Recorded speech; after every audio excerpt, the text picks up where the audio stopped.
Hello and welcome to another episode of Reading Reddit with Amber. Today we're heading over to the subreddit r/LetsNotMeet. I will warn you, some may find these stories disturbing, so viewer discretion is advised. Also, I add some creepy music in the background for these videos. Because the intensity of the music varies depending on whether you're listening to the headphones version or not, I have made both a headphones version and a headphones free version. You're listening to the headphones free version. If you want the headphones version, click the link off to the side or in the description. And now, without further ado, let's jump right into the stories. So our first story is, I'm Glad I Thought to Run. So this happened a while back. I was probably around 10 or 11 years old, meaning my brother, we'll call him Alex, was around 8 to 9 years old. We were walking home from the bus, which takes about 7 minutes to do, when I noticed something was off. I didn't see anything at first, but I just knew something was wrong. So my brother and I start walking home, as the only two who got off at our stop were him and I. This blue and silver beat-up truck drives past us, and I think nothing of it. It never slowed down or stopped, it just kept going. Alex and I were holding hands, as my grandmother always told me to do with him, as he's my baby brother and I want nothing to happen to him. Nothing happens at first, but then the same truck drives around again, driving our way this time. There was a cul-de-sac at the end of our road.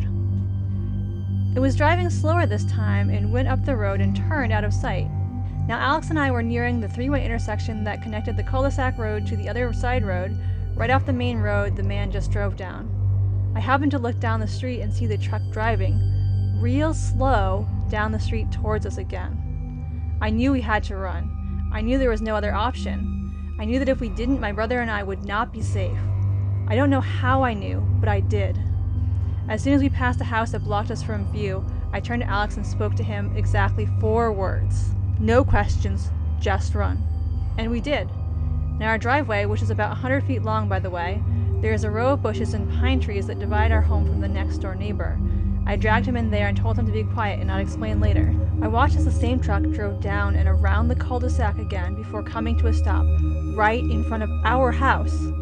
I had to hold my brother's mouth shut because he was crying and I was scared that whoever was following us would hear him and hurt us. I was more worried for him than for myself at this point. I was in fight or flight mode.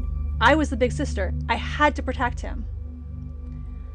I looked at him and said that the truck was following us, and I told him not to be scared.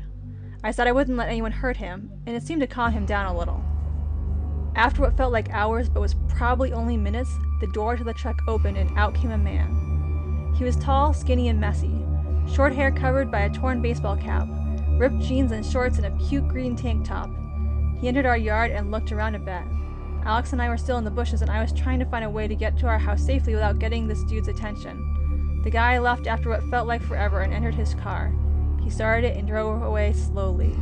I waited a few minutes to make sure he was gone before turning to my brother and saying, "We need to run. When I count to 3, we are going to run behind the house to the back door, okay?" He agreed and we waited a few more seconds before I started counting. I still didn't have a good feeling about this, but I knew we had to move. I started counting. 1, 2, 3. As soon as I hit 3, we booked it across our driveway and onto our front yard to go around the house. As soon as we left our spot, I heard it, the sound of accelerating. He saw us. He was waiting for us to leave. He chased us up our driveway as we ran around the side. I grabbed Alex's hand and practically dragged him around the house and made him run ahead to the garage door to see if it was locked while I searched for my house key. The garage door was open. I swear to God I saw this man round the opposite corner of the house that we did as I entered the house. We entered and I slammed it shut, locking it and deadbolting it. I didn't stop running until I opened the house door and ran downstairs with Alex, screaming our safe word. My grandmother made a safe word for us that was a normal everyday word that we could use if we were in danger. Just had to scream it basically. I woke my aunt who worked the night shift and was sleeping. We told her everything and she stayed up with us until my grandmother got home. We called the police and that was my first ever interaction with an officer. The man was never caught. To this day, I don't know what he wanted, but I'm sure it wasn't good. I'm just glad my grandma drilled stranger danger into my head. I don't know where my brother or I would be right now if she hadn't. So, to the messy man in the blue and silver truck, let's not meet again. Our next story is called Pizza for the Ranch. On my first summer back home from freshman year of college, I picked up a part-time job delivering pizza in a town around 30 minutes away from where I lived. The area, in rural Georgia, is known for having places that are in the middle of nowhere, and the pizza place's whole shtick was that it would deliver to even the most remote areas imaginable within the town limits. I could fill books with the weird experiences that summer, from the call that came from a long abandoned warehouse to the dog that got excited about the pizza in my hand and accidentally shredded my pants with her claws, but one will always stand out in my mind as the creepiest. It was getting fairly late at night, around 10:30 p.m., so I was confident at this time I would be sent on no further calls before closing at 11. However, someone barely managed to miss the cutoff time, and our clerk accepted their order since they were so close. I was given the address and a single box of hot dough and sent on my merry little way. The first red flag was the driveway, or rather the lack thereof. There was a mailbox, but no actual driveway, not even gravel. It was just grass, and a barely distinguishable trodden pathway that resembled more of a service trail than it did something frequently used. I bumped along, wondering if I was even en route to the place when I saw a slightly above average sized house come over the horizon, horribly dilapidated and completely surrounded by overgrown woods. I guesstimated where the rest of the driveway led and ended up parking in a grassy patch that could have been the walkway, just as easily as it could have been the front yard, headlights aimed toward the porch as per company policy. I walked up to the door, but I believed that calling it a door is generous. It was a door frame all right, but the door itself was just a large slab of wood propped haphazardly against the side of the house, barely covering the entrance. This was red flag number 2. The third and fourth red flag were also on the door.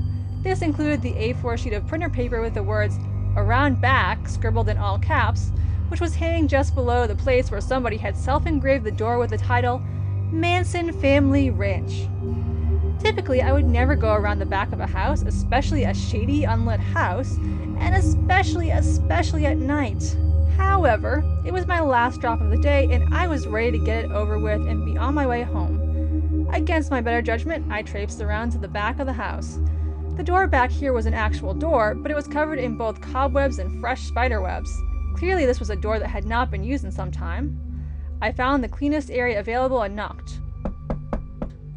I counted to 45 and knocked again. There were no lights on in the house, and I could hear no movement from inside. I knocked and counted again and repeated the sequence 3 more times before I was finally creeped enough to decide to run to my car. As I turned, I finally heard a voice coming from inside the house, clearly agitated, but I couldn't tell what they're saying. I tried to knock one more time, and as I was counting, I heard something in the woods behind me. It started out as just movement deep in the trees, but soon enough I could make out distinct running footsteps coming directly toward me through the brush. As I'm standing there, coming to terms with my impending demise, I follow the direction of the noise to the edge of the woods, which is around 15 feet away from me. In the moonlight, I could clearly see the woman who stepped out. She was relatively old, maybe in her 60s, I would guess. She had long, blonde-gray hair, which was tangled and matted and hung down past her hips. She was in what looked to be originally a white nightgown, but at that time it was dingy and closer to a beigeish-brown color. She was absolutely barefoot, and her feet were covered in dirt and what had to be blood, presumably due to the fact that she had just sprinted through the prickly woods where there was no trail to be seen. I never learned her name, but I still affectionately refer to her as Red Flag Number 5. She stopped short when she saw me and started to shake her head no, eyes wide. I stood there like a terrified deer in the most effed up headlights ever, as she took a few more steps toward me, reaching out to me, finger pointed. Her voice came out way stronger than mine would have been at the time when she spoke. You know how southern people can either sound like loving grandmas or backwards murderers? Well, she sounded like the latter when she drawled, "Oh, no, no, no, no, no. No, honey, no. You get on. Get on out of here." I wish I could say I listened, I ran, I left, but I was so in shock at how events were playing out that my own self-preservation was put on a back burner while I tried to figure out just what in the Kentucky Fried Frick was happening.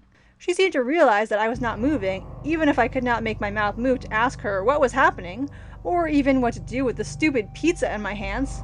She looked at me like she could have smacked the heck out of me right then and there, and proceeded to deliver red flags 6 through 12. "Darling, did you hear me? You deaf or dumb? Young girls like you come out here, and they don't get to leave." So I finally quit being the white person in a horror movie when I realized that this was not a funny little ghost story. This was 5'3", 116-pound me potentially being targeted to be robbed or kidnapped or worse.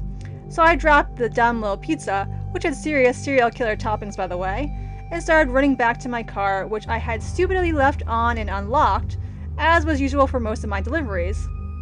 As I neared the car, I heard a slam from behind me, and I looked over my shoulder to see that the wooden door had been pushed over and had fallen onto the porch beneath it.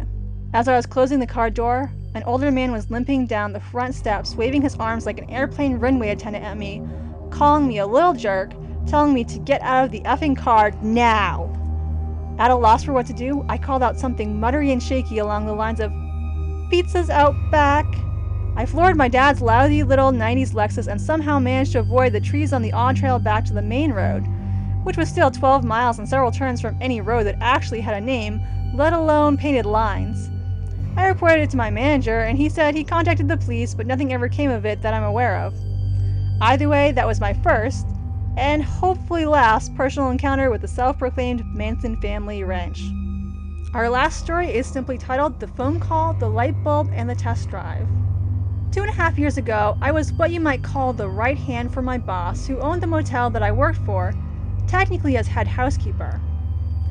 But I had recently begun training to run the full spectrum of the motel, including all things office and front desk, overseeing staff and minor maintenance so that my boss could take a vacation. It was a 42-room mom-and-pop place set back off the road, so it was pretty peaceful for the most part. There was still a few motley ones every now and then, but that's any motel in small-town USA. But as intimidating as the new responsibility sounded, with only 2 other staff members to worry about, it was a cakewalk. The day comes for the boss to take her leave, and I'm now in charge of her life's blood, sweat, and tears, and pumped for the opportunity to show what I was made of. She left Friday morning, and the rest of the day ran like clockwork, until around 8:30 that night. I also lived on the property in an apartment, which allowed me to run back and forth to the office for guest check-ins and any office duties I needed to tend to. So when the Ring doorbell alerted, I looked at my phone and saw an older gentleman, early 60s maybe, staring through the door looking for an attendant. I spoke through the camera to let him know that I'd be there in 30 seconds and then started on my way to the office.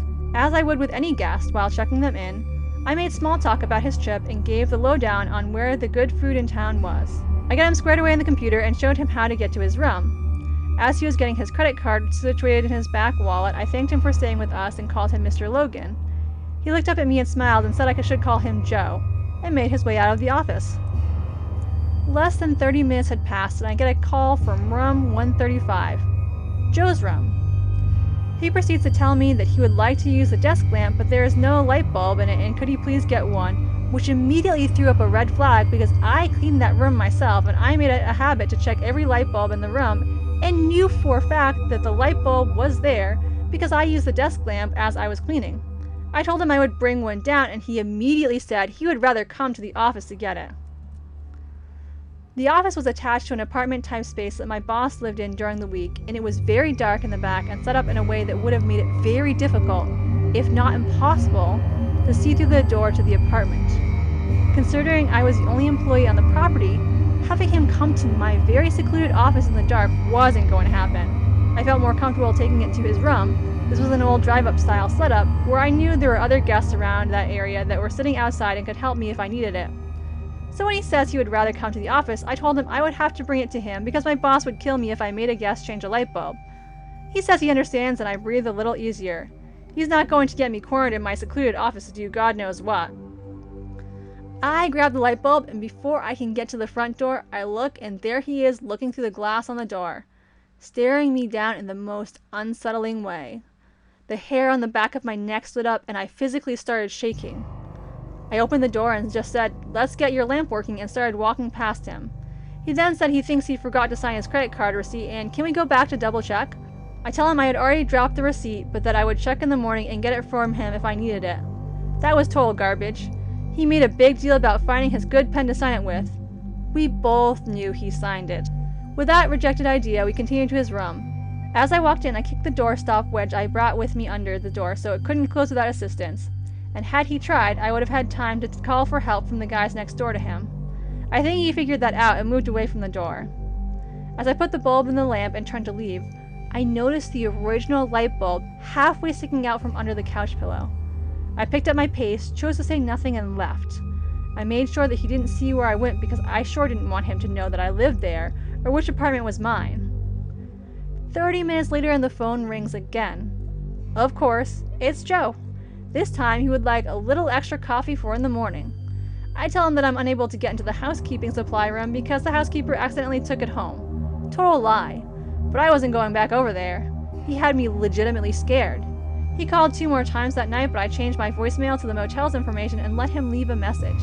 I never even checked them. Bad customer service for my first night running the place alone, but I really didn't think my boss would entertain the idea of penalizing me after she heard the whole story.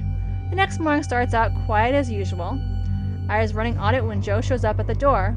I wasn't scared this time because one of my housekeepers was getting coffee in the kitchen, and I had people coming and going and checking out. Joe asked me to go have breakfast with him. I explained that I'm on the clock and have a business to keep afloat for my boss, but thank you for the offer. I'm not sure exactly what went down the next 2 hours because I was working, but somewhere in there, Joe's car quit working.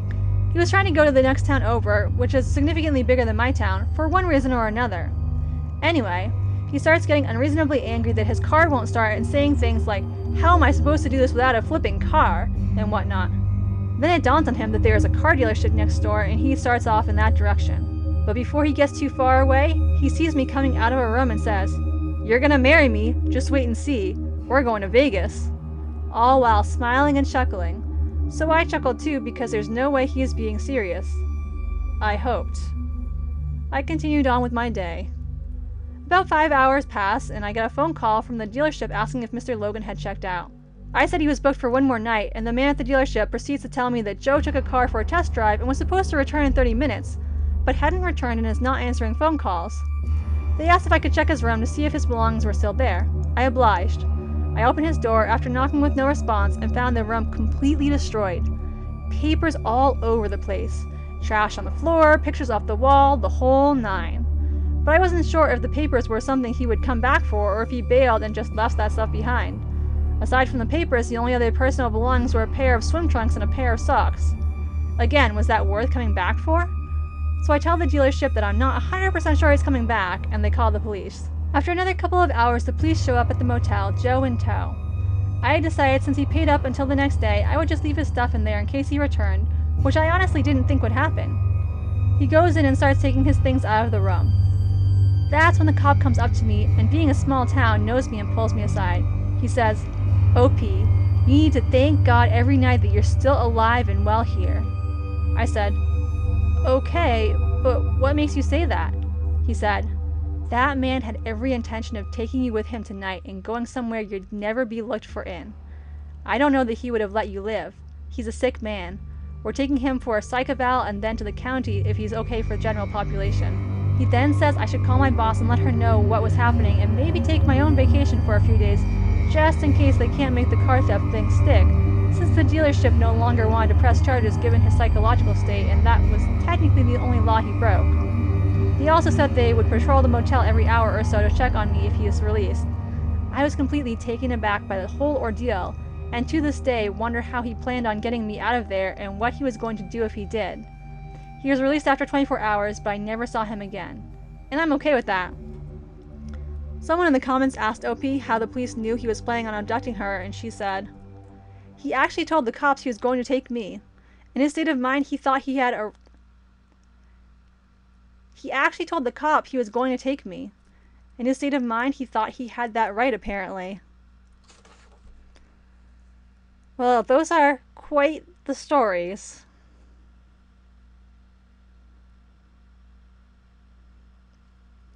That's all I have for you today. I hope you enjoyed today's video.